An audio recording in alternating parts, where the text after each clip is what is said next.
네, 여러분 안녕하세요. 3월 4일 목요일 새벽기도 시작하겠습니다. 기도드리겠습니다. 은혜로우신 우리 하나님 아버지, 오늘도 우리에게 새날을 허락해 주신 것 감사합니다. 이제 겨울은 지나가고 또 눈도 녹고 또 아지랑이가 피는 이런 봄의 계절, 이제 우리의 신앙도 피어나는 그런 계절이 되기를 원합니다. 그동안에 움츠렸던 몸과 마음을 펼치고 마음껏 주님을 위해서 주님의 영광을 위해서 일하는 우리 모든 성도들이 되게 하여 주옵소서. 오늘도 주님 앞에 의탁합니다. 우리의 삶을 인도하여 주옵소서. 예수님의 이름으로 기도드리옵나이다. 아멘. 네, 찬송가 414장 부르겠습니다. 이 세상은 요란하나 414장입니다. 예전 찬송가는 475장입니다. 414장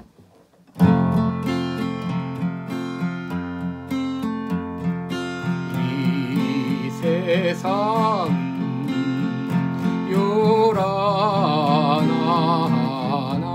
요란하나 내 마음은 늘 변하다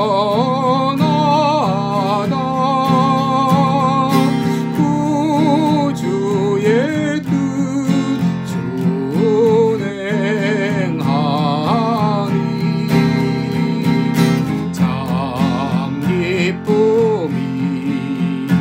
내 것이세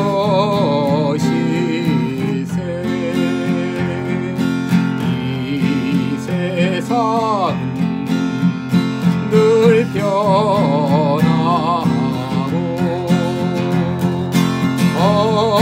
험악한 일 참 많으나 구주의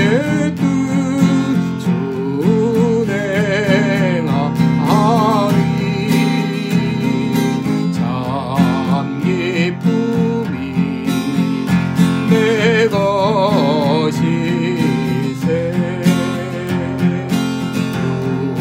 육신의 눈 볼 때에 신령한 눈곱 알구사 저 천성문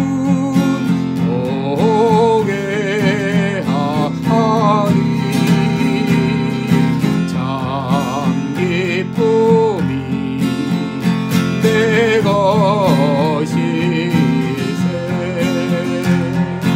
내 마음과 내 영혼이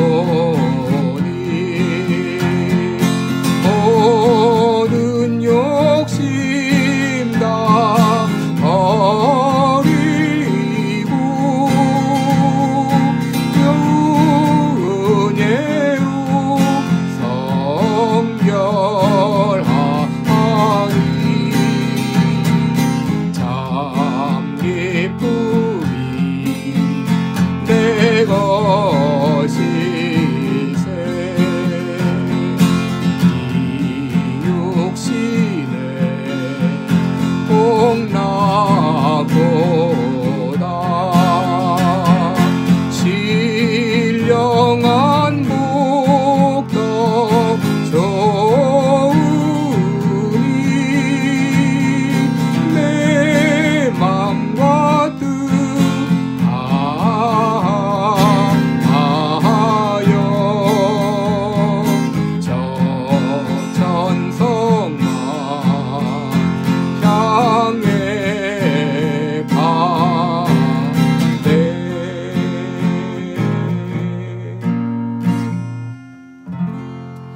아멘.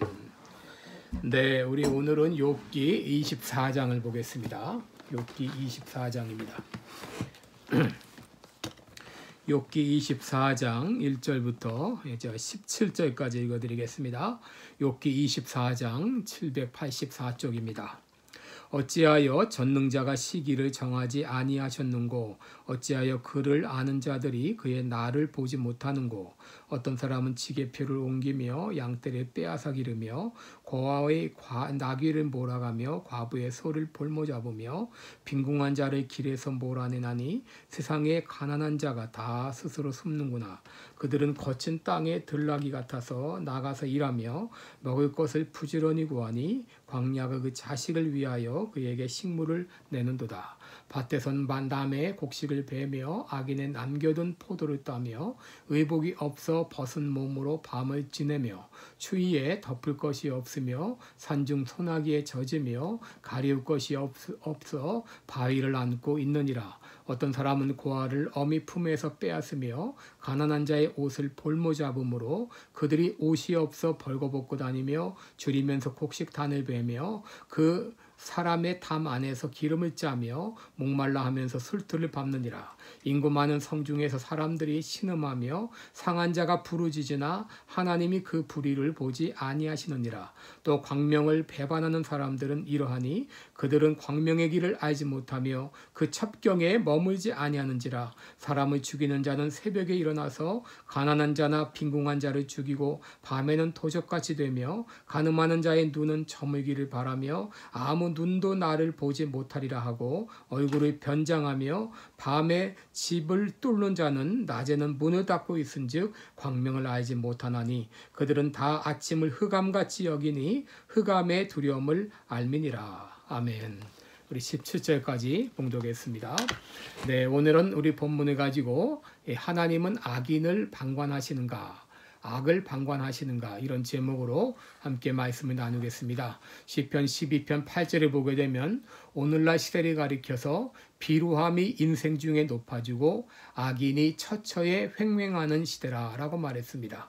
또 시편 14장 1절을 보게 되면 믿지 않는 사람들을 가리켜 저희는 부패하고 소행이 가증하여 선을 행하는 자가 하나도 없다라고 말했습니다. 여러분, 이것이 오늘날 세상을 바라보는 하나님의 평가입니다.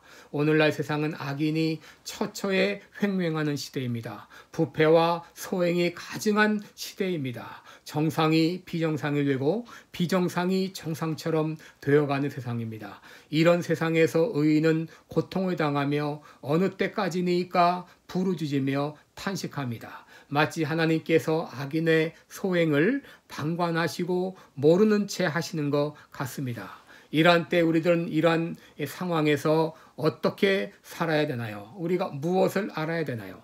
첫째, 사람의 때와 하나님의 때는 다르다고 하는 것을 우리는 알아야 됩니다. 지금 여러분 세상에서 어떤 일이 일어나고 있습니까? 욥기 24장 2절 이하에 보게 되면 어떤 사람은 지게표를 옮기며 양떼를 빼앗아 기르며 고아의 나귀를 몰아가며 과부의 소를 볼모잡으며 빈궁한 자를 길에서 몰아내나니 세상에 가난한 자가 다 스스로 숨는구나 라고 했습니다. 여러분, 여기 이 지게표라고 하는 것은 게볼라라는 말인데 경계를 짓는다 그 말입니다. 조상 대대로 내려온 소유권의 땅에 대한 그런 표식입니다. 그런데 이 지게표를 마음대로 옮겨서 남의 땅을 빼앗는 것을 말합니다. 양떼를 빼앗습니다. 고아의 그 나귀를 몰아갑니다. 과부의 소를 볼모잡습니다. 빈궁한 자를 길에서 몰아냅니다.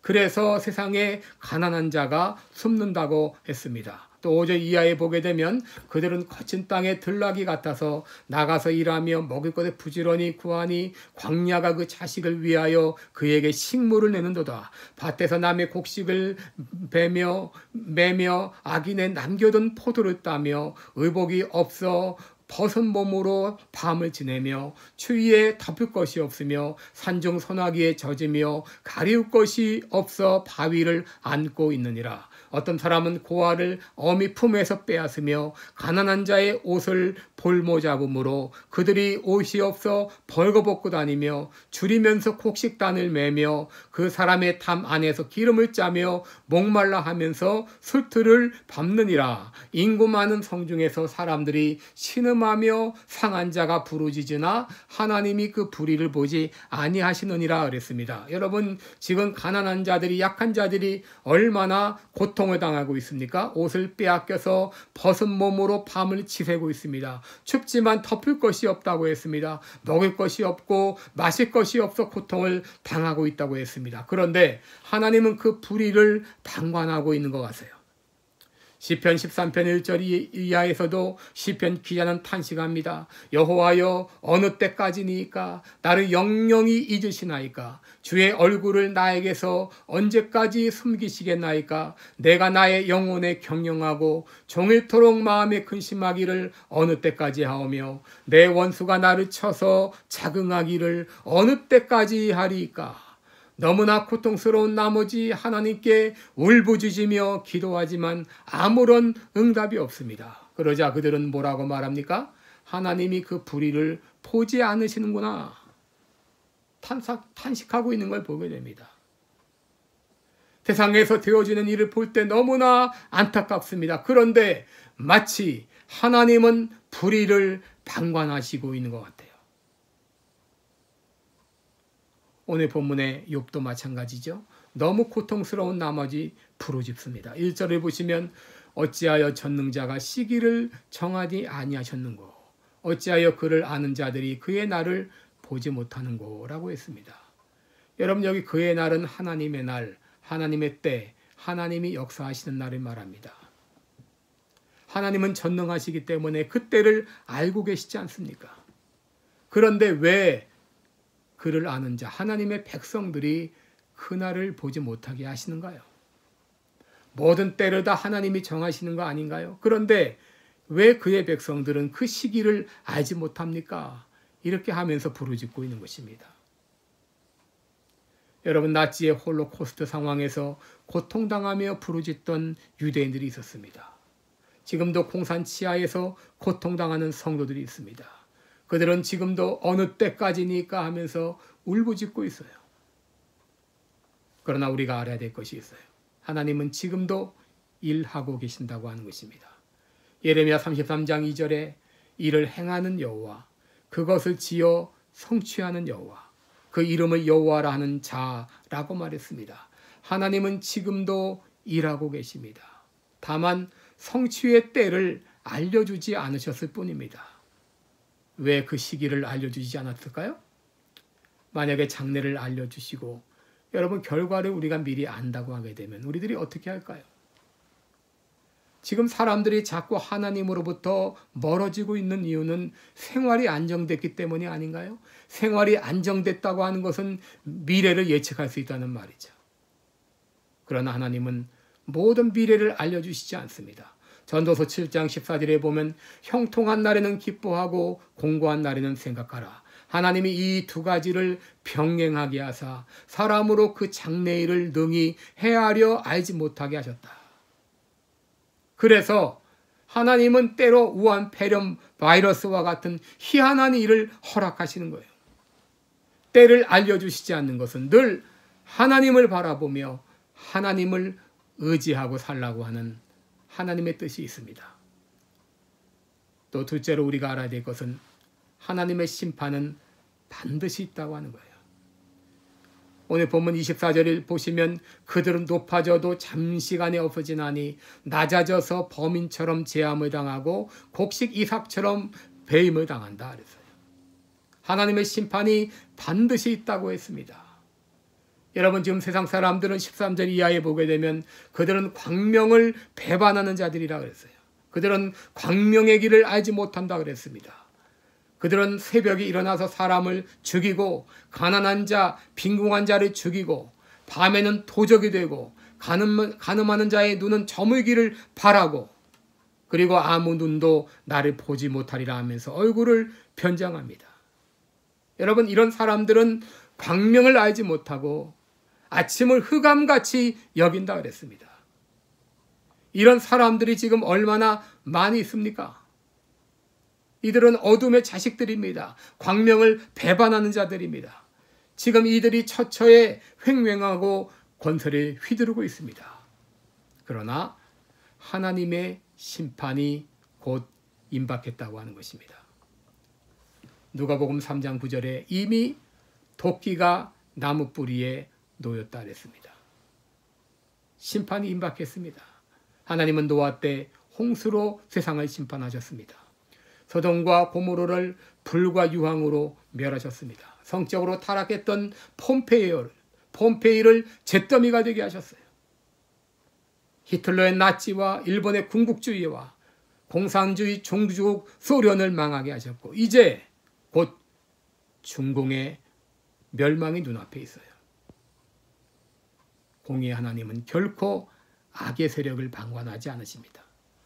때가 되면 반드시 심판하십니다. 기도하겠습니다. 은혜로우신 우리 아버지, 너무나 힘들고 고통스러워서 언제까지니까 부르짖고 탄식하는 수많은 성도들이 있습니다. 그러나 하나님의 심판은 반드시 있습니다. 하나님의 공의의 심판은 반드시 있습니다. 하나님 아버지, 하나님은 하나님을 더욱더 의지하고 살라고 우리의 미래를 알려주시지 않았습니다. 그러나 하나님의 심판은 반드시 있습니다. 이제 주님 앞에 서는 날 우리는 면류관을 쓰고 하나님 앞에 바로 설 수 있도록 하나님 앞에 영광 돌리며 살아가는 우리들 되게 하여 주옵소서. 감사드리옵고 예수님의 이름으로 기도드리옵나이다. 아멘. 네, 여러분 계속해서 기도해 주시기 바랍니다. 감사합니다.